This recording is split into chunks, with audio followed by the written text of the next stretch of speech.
नमस्ते छात्रों, आप सबको देखकर खुशी हुई। पिछले सत्र में हमने सीखा था कि अनुकूलन क्या होता है, इसके कौन से चरण होते हैं और इसके सकारात्मक परिणाम क्या होते हैं। इस सत्र में हम सीखेंगे कि बदलाव का सामना करने के लिए हमें क्या करना चाहिए। क्या हम आज के सत्र की शुरुआत एक प्रयोग से करें? यहाँ अलग अलग तरह की शीशियाँ की बोतलें हैं, गोलाकार, बेलनाकार, आयताकार इत्यादि।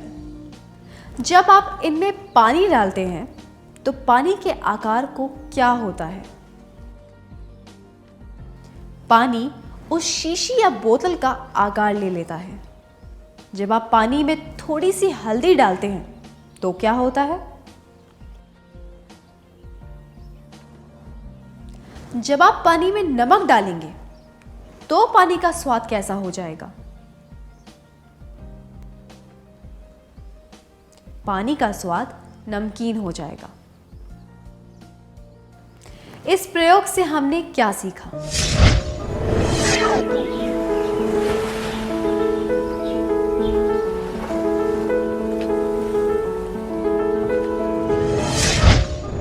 धन्यवाद। जिस बर्तन में पानी डाला जाएगा, पानी उसी बर्तन का आकार ले लेगा। जो रंग डाला जाएगा, पानी का रंग भी वही हो जाएगा, और जो चीज़ डाली जाएगी, पानी का स्वाद भी वैसा ही हो जाएगा। दूसरे शब्दों में कहें तो चाहे जो भी बदलाव हो, पानी उसके अनुकूल हो जाता है।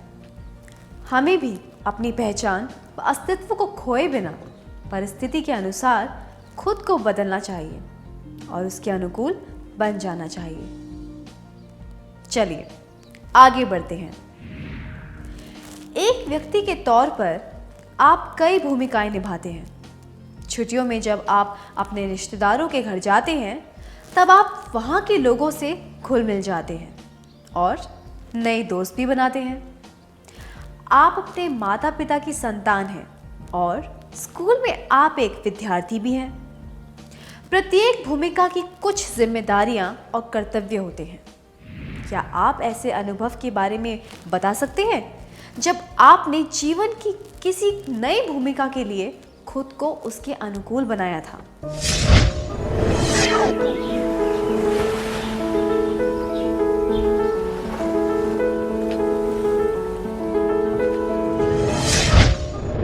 अपने अनुभव के बारे में बताने के लिए धन्यवाद। क्या अब हम देखें कि नवीन ने बदलाव का सामना कैसे किया? हर साल नवीन अपने दोस्तों के साथ नई नई जगहों पर पिकनिक के लिए जाता है। आमतौर पर कुमार ही सारी व्यवस्था करता है, पर कुमार दूसरे शहर में रहने चला गया है। पिकनिक की तैयारियां करने का समय आ गया है। नवीन के दोस्त चाहते हैं कि इस साल वह सारी व्यवस्था करे। नवीन ने यह काम पहले कभी नहीं किया है। उसे क्या करना चाहिए? पहला, यह जिम्मेदारी लेने से मना कर देना चाहिए। दूसरा, कुमार नहीं है इसलिए पिकनिक पर नहीं जाना चाहिए। तीसरा, इस जिम्मेदारी को एक अवसर के रूप में देखकर स्वीकार करना चाहिए। क्या 4 विद्यार्थी आगे आकर इस परिस्थिति का अभिनय करके दिखा सकते हैं? आपको इनमें से एक विकल्प चुनकर यह अभिनय करना है।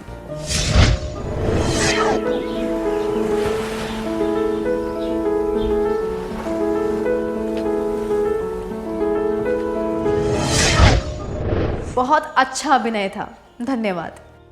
नवीन को यह जिम्मेदारी ले लेनी चाहिए क्योंकि इससे उसे कुछ नया सीखने का अवसर मिलेगा। नई जिम्मेदारी न लेने से या फिर कुमार की गैर मौजूदगी की वजह से पिकनिक न करने से वह एक अच्छा अवसर खो देगा।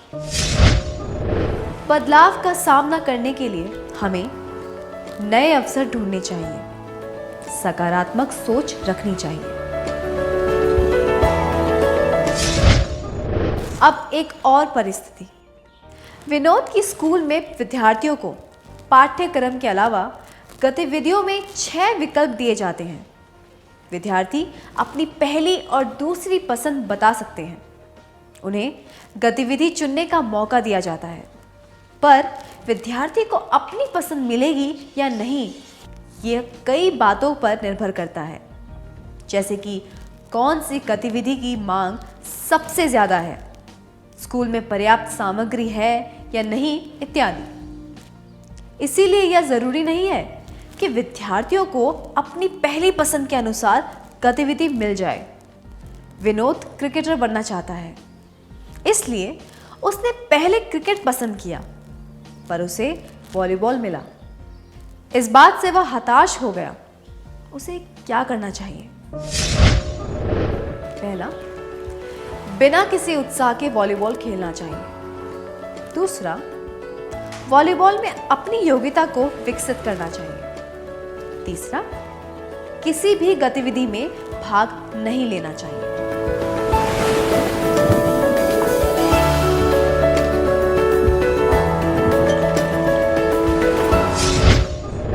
बिना उत्साह के वॉलीबॉल खेलना या फिर किसी गतिविधि में भाग न लेना, ऐसा करने से विनोद को कुछ भी हासिल नहीं होगा।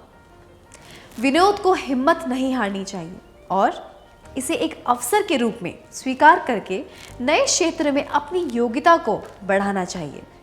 मन लगाकर वॉलीबॉल खेलने से इस खेल में उसकी योग्यता तो बढ़ेगी ही, साथ साथ वह शारीरिक रूप से सशक्त और स्फूर्तिला भी बना रहेगा, जो कि किसी भी खेल के लिए आवश्यक है। रोज स्कूल खत्म होने के बाद और छुट्टी के दिन तो वह क्रिकेट खेल ही सकता है और क्रिकेटर बनने के लक्ष्य की ओर आगे बढ़ सकता है। अब एक क्रियाकलाप का समय है। राजीव के पड़ोस में दशहरा का भव्य आयोजन होने वाला है। बच्चों के लिए खेल आयोजित करने की जिम्मेदारी राजीव को दी गई है। राजीव को इसका कोई अनुभव नहीं है। उसे आयोजन समिति के सदस्यों से क्या कहना चाहिए? क्या कोई 3 विद्यार्थी आगे आकर इस दृश्य का अभिनय करके दिखा सकते हैं?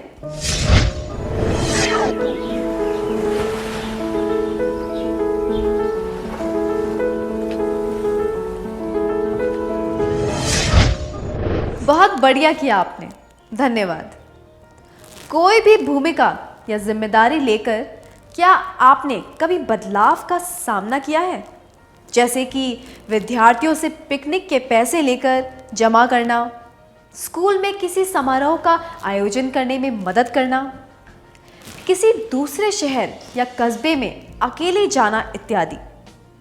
क्या आप इसके बारे में सबको बता सकते हैं?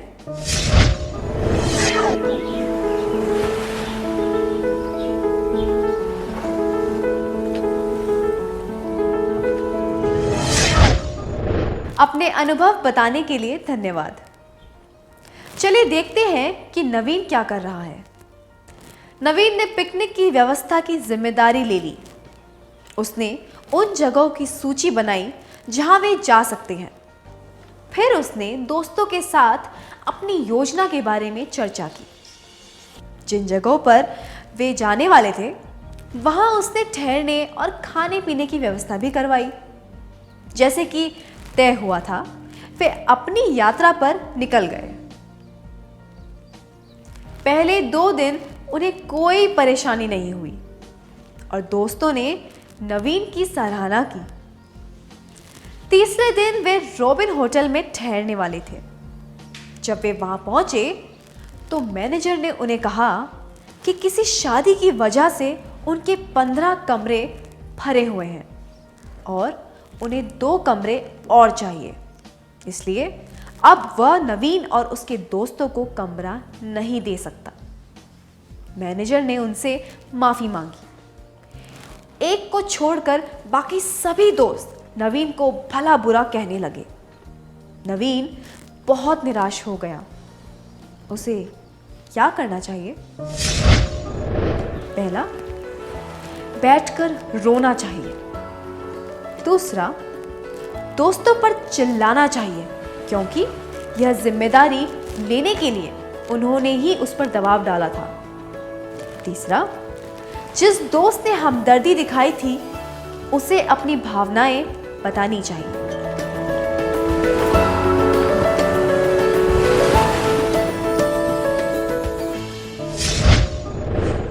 प्रश्न का उत्तर देते हुए क्या आप में से 4 लोग आगे आकर इस परिस्थिति का अभिनय करके दिखा सकते हैं?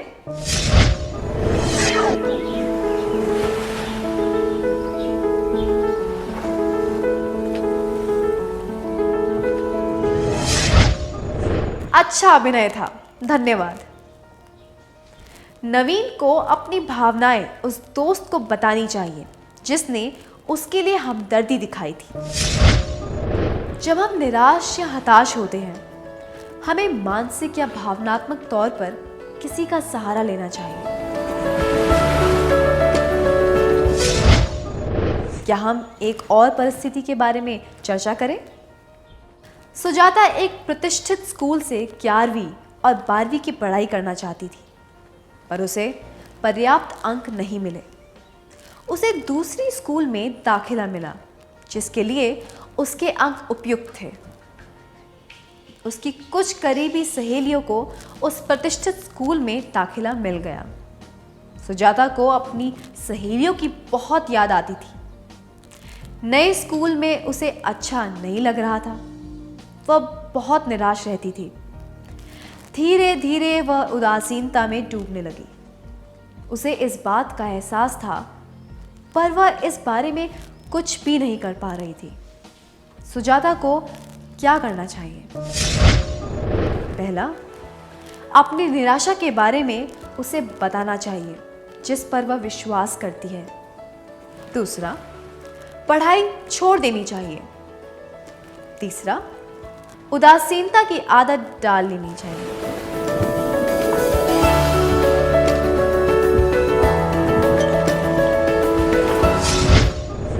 पढ़ाई छोड़ देना या उदासीनता की आदत डालना, ऐसा करने में कोई समझदारी नहीं है। कुछ परिस्थितियों में लोगों को बदलाव का सामना करने में परेशानी होती है क्योंकि वे खुद की भावनाओं को जान नहीं पाते। पर यहाँ हमने देखा कि सुजाता को अपनी स्थिति के बारे में पता था, फिर भी वह खुद को उदासीनता से बाहर नहीं निकाल पा रही थी। इस परिस्थिति में उसे दूसरों से मदद लेनी चाहिए जिन पर उसे विश्वास हो, जैसे कि माता पिता, भाई बहन या करीबी दोस्त। ऐसा करने से ही वह अपनी मानसिक परेशानी को दूर कर पाएगी। इस बारे में दूसरों से बात करने से उसे राहत महसूस होगी। अंत में तो उसे खुद की मदद खुद ही करनी होगी, पर किसी समझदार व्यक्ति को अपनी भावनाएं बताने से वह इस बदलाव का सामना कर पाएगी। अब एक क्रियाकलाप करेंगे। क्या आपको कभी किसी बदलाव का सामना करने में परेशानी हुई है जिस वजह से आप निराश और उदास हो गए थे? ऐसी परिस्थिति में क्या आपने अपने करीबी मित्रों को इस बारे में बताया था? उस मित्र को अपनी भावनाएं बताकर आपको कैसा लगा? क्या आप इस अनुभव के बारे में सबको बता सकते हैं?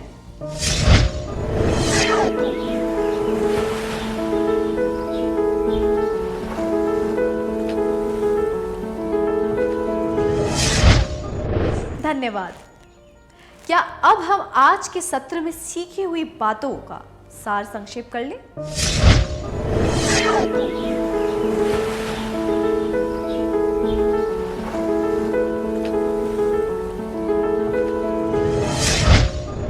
बदलाव का सामना करने के लिए हमें पहला, नए अवसर ढूंढने चाहिए। दूसरा, सकारात्मक सोच रखनी चाहिए। जब हम निराश या हताश होते हैं, हमें मानसिक या भावनात्मक तौर पर किसी का सहारा लेना चाहिए।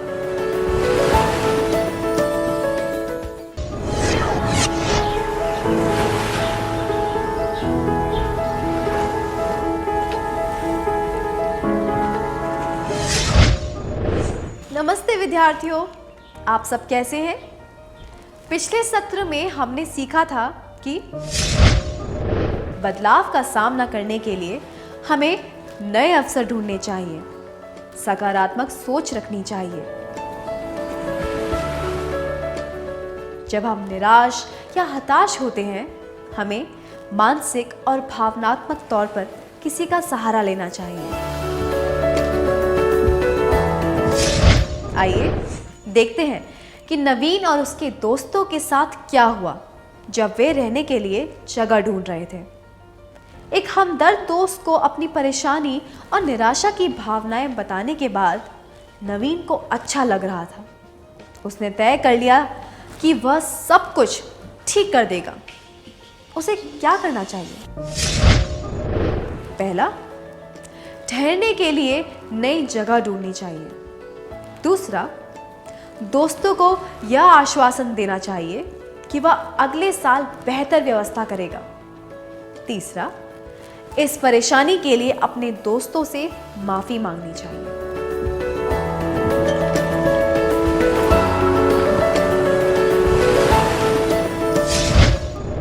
परेशानी की माफी मांगने से या फिर अगले साल बेहतर व्यवस्था करने से यह समस्या हल नहीं होगी।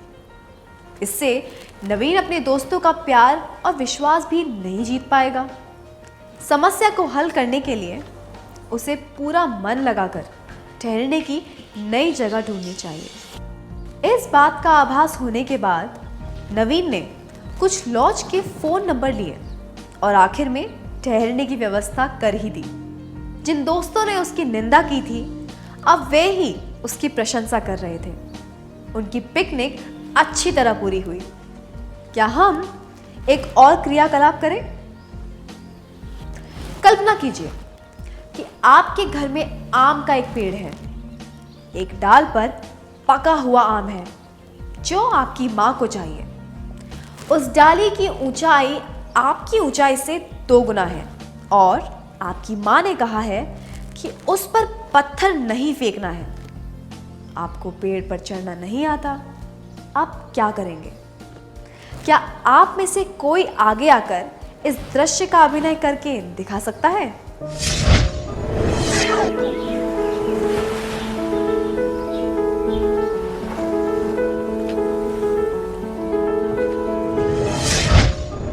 अपने प्रयास के लिए धन्यवाद। अगर आप ध्यान से और दृढ़ निश्चय से अपना काम करें तो आपको जो चाहिए आप हासिल कर ही लेंगे। जब हमारे सामने कोई परेशानी आए तो हमें डटे रहना चाहिए। अपना ध्यान लक्ष्य पर रखना चाहिए। आइए एक और परिस्थिति देखते हैं। वासवी की स्कूल में वार्षिकोत्सव की तैयारियां चल रही थी। उसने नृत्य के लिए अपना नाम दर्ज करवाया था। नृत्य का अभ्यास करते समय वह गिर गई और उसकी एड़ी में मोच आ गई। वह नृत्य नहीं कर पा रही थी।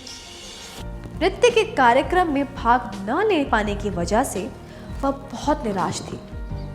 उसकी शिक्षिका ने उसे नाटक में एक भूमिका दी जिसमें ज्यादा हिलने डुलने की आवश्यकता नहीं थी।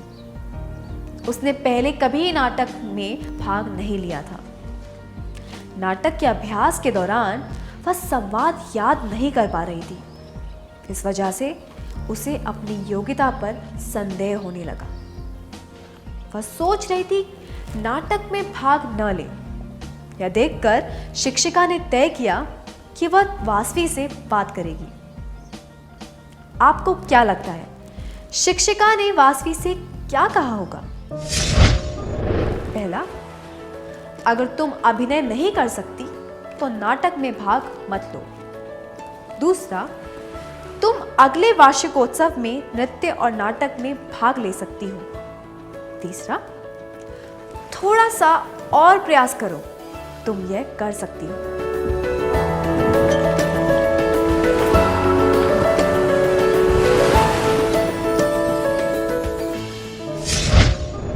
कठिनाई की वजह से कोई काम बीच में छोड़ देना या फिर अपने प्रयास को किसी और दिन के लिए टाल देना, ये तो बस बदलाव से बचने के तरीके हैं। दृढ़ता से डटे रहना यानी कि और मेहनत करना, केवल इससे ही बदलाव का सामना किया जा सकता है। इसीलिए शायद वासवी की शिक्षिका ने भी उसे और मेहनत करने के लिए कहा होगा। किसी भी नए क्षेत्र में शुरुआत में तो कुछ दिक्कतें आती ही हैं। शिक्षिका ने उसे यह बताया होगा कि पहले तो सभी से गलतियां होती हैं, पर जो अपनी गलतियों से सीखते हैं वही अपने काम में निपुण होते हैं। उन्होंने वासवी को सलाह दी होगी कि अपनी गलतियों से उसे सबक सीखना चाहिए और धीरे धीरे अपनी योग्यता को बढ़ाना चाहिए। हमें यह नहीं भूलना चाहिए कि अगर वासवी प्रयास करेगी तो उसके सफल होने की संभावना 50% है, पर वह प्रयास ही नहीं करेगी तो उसके सफल होने की संभावना 0% होगी। क्या अब हम एक क्रियाकलाप करें? क्या आपने कभी कड़ी मेहनत और दृढ़ निश्चय से कुछ हासिल किया है, जैसे कि लिखावट सुधारना, नया खेल सिखाना इत्यादि? क्या आप अपने अनुभव के बारे में सबको बताना चाहेंगे?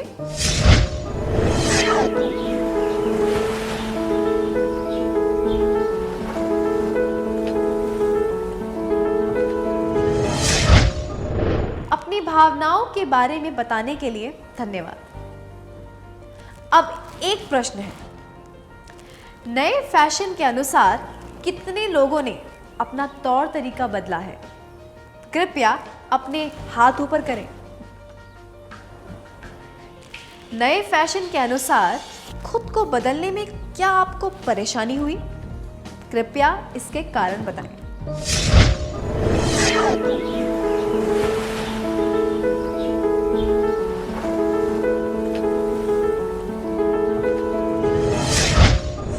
धन्यवाद।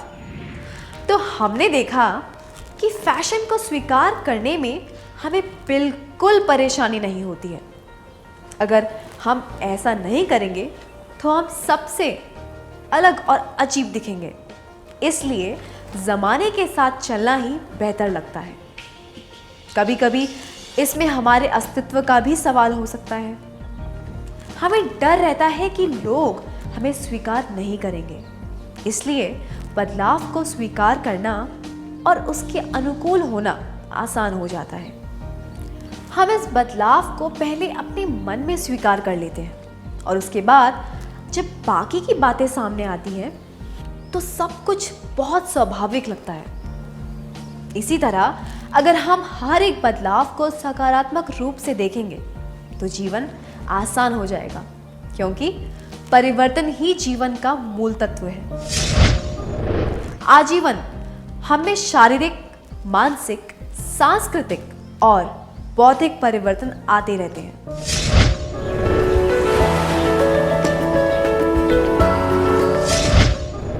हम जिस वातावरण में रहते हैं वह भी हर पल बदलता रहता है।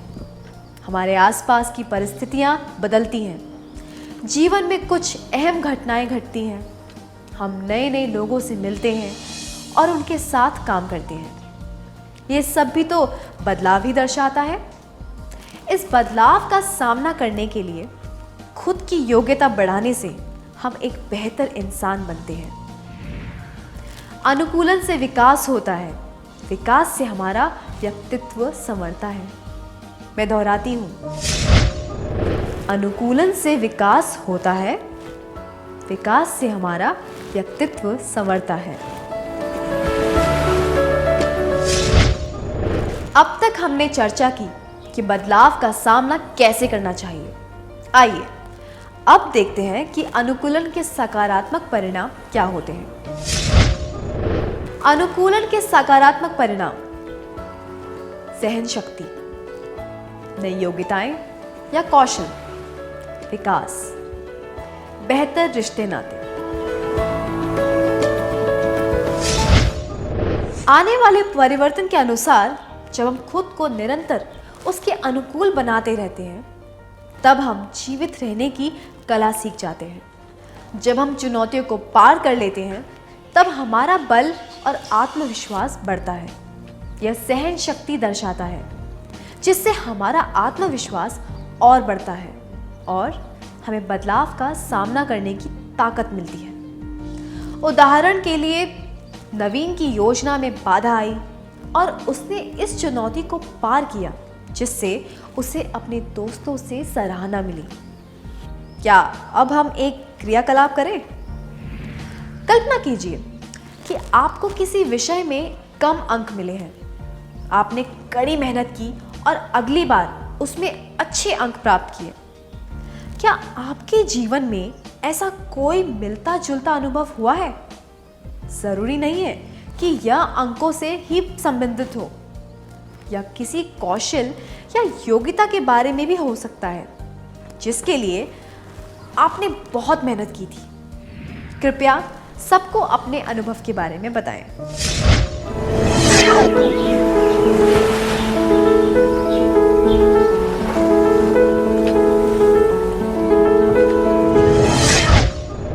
अपने अनुभव के बारे में बताने के लिए धन्यवाद। अनुकूलन के समय हमें कई अवसर मिलते हैं जिनसे हम नए विचार और कौशल सीख सकते हैं। अगर हम इनका अच्छी तरह प्रयोग करें तो हम बहुत कुछ सीख सकते हैं। इससे हमारे बौद्धिक और भावनात्मक विकास में मदद मिलती है। उदाहरण के लिए, नवीन की परिस्थिति में हमने देखा कि जब उसे नई जिम्मेदारी दी गई तब उसने एक चुनौती और अवसर के तौर पर उसे स्वीकार किया और पूरा मन लगाकर काम किया। उसने सीखा कि पिकनिक की व्यवस्था कैसे की जाती है और योजना में कोई समस्या आ जाए तो उसे हल कैसे किया जा सकता है।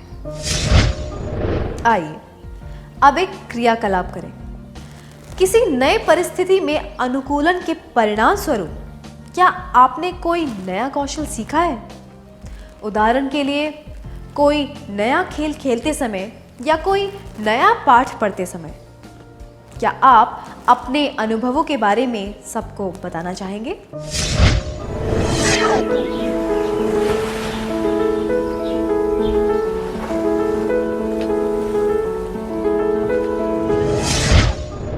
धन्यवाद। अनुकूलन की प्रक्रिया में हमें नए विचार और कौशल सीखने के कई अवसर मिलते हैं। अगर इन अवसरों का प्रयोग अच्छी तरह किया जाए तो हम बहुत कुछ सीखते हैं और हमारा विकास होता है। हमारी हिम्मत और भी बढ़ जाती है। एक और महत्वपूर्ण फायदा यह है कि हम लोगों के साथ रिश्ते बना पाते हैं।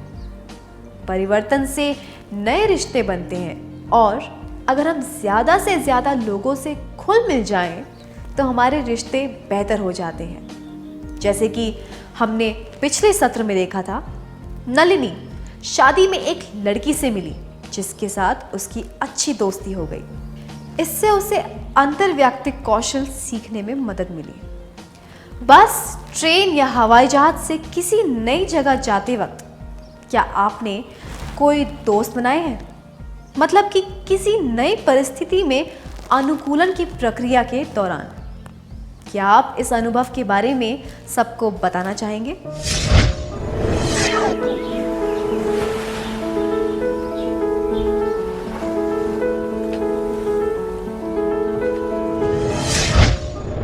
इस बारे में बताने के लिए धन्यवाद। क्या अब हम आज के सत्र का सार संक्षेप कर लें?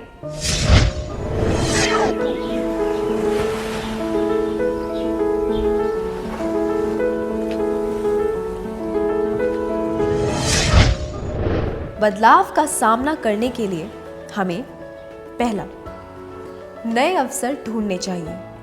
दूसरा, सकारात्मक रहना चाहिए। तीसरा, निराशा की भावना को दूर करने के लिए मानसिक या भावनात्मक रूप से सहारा लेना चाहिए। चौथा, चुनौतियों को पार करने के लिए डटे रहना चाहिए। पांचवा, अपना ध्यान लक्ष्य पर रखना चाहिए। अनुकूलन के सकारात्मक परिणाम: पहला, सहन शक्ति। दूसरा, नई योग्यताएं या कौशल। तीसरा, विकास। चौथा, बेहतर रिश्ते नाते। अच्छी तरह सार संक्षेप करने के लिए धन्यवाद।